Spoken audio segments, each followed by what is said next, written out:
మీరు కొత్తగా business start చేయాలనుకుంటున్నారా? మీరు చేసే బిజినెస్ రిజిస్ట్రేషన్ చేసుకోవాలనుకుంటున్నారా? దెన్ వెంటనే మీరు కన్సల్ట్ చేయాలి licence రస్తా.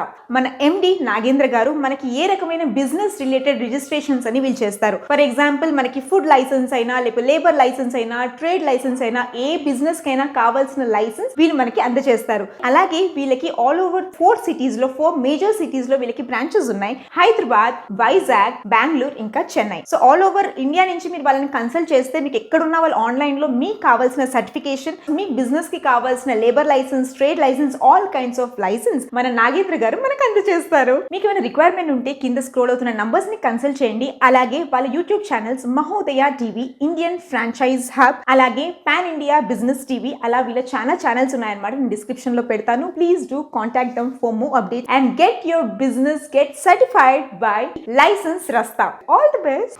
Welcome to Indian franchise hub. మీరు కొత్తగా ఫుడ్ బిజినెస్ స్టార్ట్ చేయాలనుకుంటున్నారా? మీ బిజినెస్ కి తగ్గట్టుగా లైసెన్సెస్ తీసుకోవాలనుకుంటున్నారా? అయితే ఆ పూర్తి వివరాలు ఈ వీడియోలో తెలుసుకుందాం. ముఖ్యంగా ఫుడ్ బిజినెస్ స్టార్ట్ చేసేవారు ఫుడ్ లైసెన్స్ అనేది కంపల్సరీ తీసుకోవాలి. ఈ ఫుడ్ లైసెన్స్ అనేది మనకు 3 టైప్స్ లో ఉంటాయి. Type 1 basic food licence. మీ ఫుడ్ బిజినెస్ యొక్క యాన్యువల్ టర్న్ ఓవర్ అనేది బిలో 12 lakhs ఉంటే గనుక మీరు ఈ బేసిక్ ఫుడ్ లైసెన్స్ అనేది కంపల్సరీ తీసుకోవాలి. For example panipuri business, curry points, fast food centres etcetera. Next వచ్చేసి టైప్ 2 స్టేట్ ఫుడ్ లైసెన్స్. మీ ఫుడ్ బిజినెస్ యొక్క యాన్యువల్ టర్న్ ఓవర్ అనేది అబౌట్ 12 lakhs ఉంటే గనుక మీరు స్టేట్ ఫుడ్ లైసెన్స్ అనేది కంపల్సరీ తీసుకోవాలి. For example restaurants, hotels, mandi houses etcetera. ఈ స్టేట్ ఫుడ్ లైసెన్సే ఇంకా 2 టైప్స్గా డివైడ్ అయి ఉంది. టైప్ 1 వచ్చేసి మ్యానుఫ్యాక్చరింగ్ ఫుడ్ లైసెన్స్.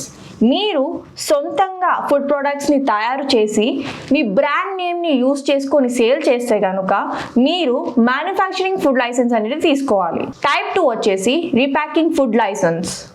మీరు మ్యానుఫ్యాక్చరర్స్ దగ్గర నుంచి కానీ, హోల్సేలర్స్ దగ్గర నుంచి కానీ ఫుడ్ ప్రొడక్ట్స్ని తీసుకొని మీ బ్రాండ్ నేమ్ని యూజ్ చేసుకొని సేల్ చేస్తే కనుక మీరు రీప్యాకింగ్ ఫుడ్ లైసెన్స్ అనేది తీసుకోవాలి. నెక్స్ట్ వచ్చేసి final 1 type 3 central food licence. మీ ఫుడ్ బిజినెస్ యొక్క యాన్యువల్ టర్న్ ఓవర్ అనేది 30 crores కనుక ఉంటే మీరు సెంట్రల్ ఫుడ్ లైసెన్స్ అనేది తీసుకోవాలి. ఈ సెంట్రల్ ఫుడ్ లైసెన్స్ అనేది all over India food business చేసేవారు తీసుకుంటారు. మేము అన్ని రకాల బిజినెస్ రిజిస్ట్రేషన్స్ చేస్తాము. మీకేమైనా రిక్వైర్మెంట్ ఉంటే కింది ఇచ్చిన నెంబర్స్ కి కాల్ చేయండి. మా ఎగ్జిక్యూటివ్స్ ద్వారా పూర్తి వివరాలు తెలుసుకోండి. మేము all over India food licence అనేది చేస్తాము. మా బ్రాంచెస్ వచ్చేసి తెలంగాణలో హైదరాబాద్, ఆంధ్రప్రదేశ్లో వైజాగ్, కర్ణాటకలో బెంగళూరు అండ్ తమిళనాడులో చెన్నై. మా వీడియోని చాలా మంది చూస్తున్నారు, కాకపోతే లైక్, షేర్, సబ్స్క్రైబ్ ఎవ్వరూ చేసుకోవడం లేదు. So please do like, share and subscribe to our channel. Thank you.